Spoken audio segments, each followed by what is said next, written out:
नमस्कार, स्वागत तुमचं माझ्या यूट्यूब चॅनलवर. तर आज आपण बनवतो छान असं इथे खारं वांगं बनवतो एकदम गावरान पद्धतीने. तर व्हिडिओ कुठे स्किप न करता पूर्ण बघा. आपण रेसिपी सुरुवात करूया. आणि तुम्ही माझ्या चॅनलवर सबस्क्राईब केलं नसेल तर प्लीज सबस्क्राईब करा. तर छान असं इथे आपण खारं वांगं बनवतो. तर आपल्याला काय करायचं आहे, गॅसवर कढई तापून घ्यायची. त्याच्यात थोडंसं तेल टाकायचं आहे. इथे मी 2 कांदे घेतले उभे कट करून. तर हे छान असे आपल्याला लालसर होईपर्यंत परतून घ्यायचे. आपल्याला कांदा जाळायचा नाही, लालसर होऊन द्यायचा आहे. त्या पद्धतीने ते आपण इथे परतून घेतो. इथे आपला कांदा परतून झाला. आता हा काढून घेऊ आपण एका प्लेटमध्ये. आता याच्यामध्ये ह्या तेलामध्ये आपल्याला खोबरं भाजून घ्यायचं आहे. इथे मी थोडंसं खोबरं घेतलं. खोबरं पण आपल्याला छान असं लालसर भाजायचं आहे. इथे आपलं खोबरं पण भाजून झालं. आता इथे आपण खोबरं पण काढून घेऊ एका प्लेटमध्ये. याच तेलामध्ये आपल्याला थोडेसे शेंगदाणे पण भाजून घ्यायचे. ते शेंगदाणे मी थोडेसे लालसर होईपर्यंत इथं भाजून घ्या. तिथे आपले शेंगदाणे पण छान भाजून या पद्धतीने भाजायचे. तिथे मी थोडेसे शेंगदाणे टाकले जास्तने. तर हे पण आपण याच प्लेटीमध्ये काढून घेऊ. मसाला एकत्रच काढून घ्यायचा एका प्लेटीमध्ये आपल्याला सर्व. आणि नंतर थंड झाल्याच्या नंतर हा आपल्याला वाटून घ्यायचा आहे. मसाला थंड होतोय तोपर्यंत आपण इथे वांगे कट करून घेऊ. इथे मी असे छोटे छोटे वांगे घेतले. तर तिथं वांग्याच्या साईडचं आहे ना असं हे कट करून घ्यायचं आपल्याला.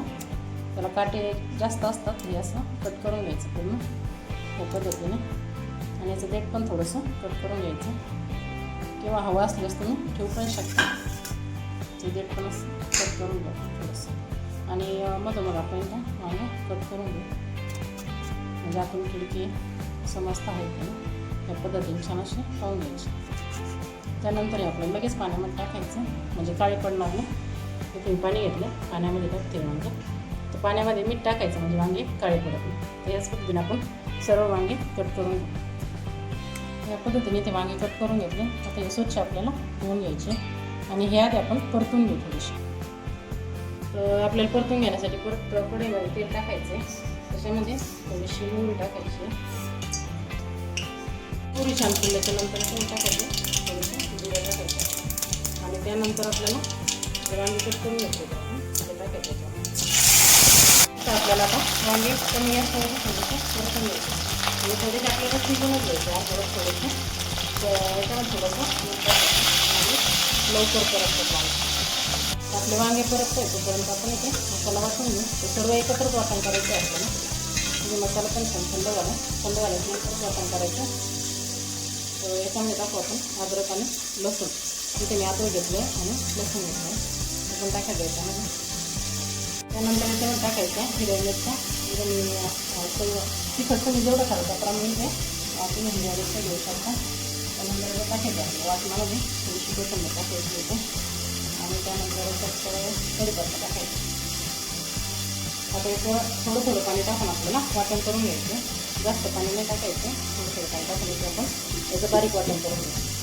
तिथं ह्या पद्धतीने आपण मसाला वाटून घेतला. थोडं पाणी टाकून ह्या पद्धतीने आपल्याला बारीक वाटून घ्यायचं नाही. जास्त पाणी पण नाही टाकायचं. थोडं पाणी टाकून असं वाटून घ्यायचं. इथे आपले ह्या पद्धतीने असे वांगे आपल्याला थोडेसे असे लालसर करून घ्यायचे. छान असे परतले आता वांगे. आता जो मसाला आपण वाटून घेतला आहे त्याच्यामध्ये टाकून घ्यायचा.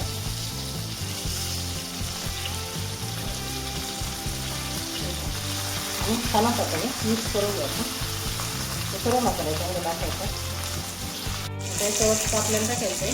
हळद टाकायचं. त्यानंतर अर्धा चमच इथे धना पावडर टाकते. आणि चवीप्रमाणे मीठ टाकायचं. आपण सुरुवातीला पण मीठ टाकलं वांगे परतताना. त्याच्यामुळे इथे थोडंसं मीठ टाकायचं. आपण छान असं मिक्स करून घ्यायचं. त्याच्यात छान मिक्स झाल्याच्या नंतर याच्यात आपण पाणी टाकू. ज्या मिक्सरमध्ये वाटलं होतं आपण त्याच्यातच पाणी घ्यायचं आहे. टाकायचं. आपण खारं वांगं बनवतोय त्याच्यामुळे जास्त पातळ नाही करायचं आहे आपल्याला. पाणी थोडंसंच टाकायचं. तर सर्वात शेवटी याच्यात थोडीशी कोथिंबीर टाकू. आणि आता हे झाकून घेऊन छान असं कमी गॅसवरती परत एकदा आपल्याला शिजून घ्यायचं 1-5 मिनिटं. कारण सुरुवातीला पण वांगी शिजली आपली. थोडंसं आपल्याला मसाला शिजून द्यायचा याच्यामध्ये. तर एक आता 5-1 मिनिटं आपण असंच कमी गॅसवरती छान असं शिजून घ्यायचं. ते आपलं छान असं वांगं बनवून तयार झालं आहे. आता गॅस बंद करून टाकायचं आहे. इथं बघू शकता एकदम छान असं वांगं इथे तयार झाले खारं वांगं. तर ह्या पद्धतीने एकदा नक्की करून पहा. एकदम सोपी रेसिपी आहे आणि झटपट तयार होतं. चवीला पण खूप टेस्टी लागतं असं वांगे. एकदा नक्की ट्राय करून बघा. रेसिपी आवडल्यास नक्की लाईक करा, कमेंट करा, शेअर करा आणि चॅनल सबस्क्राईब करा.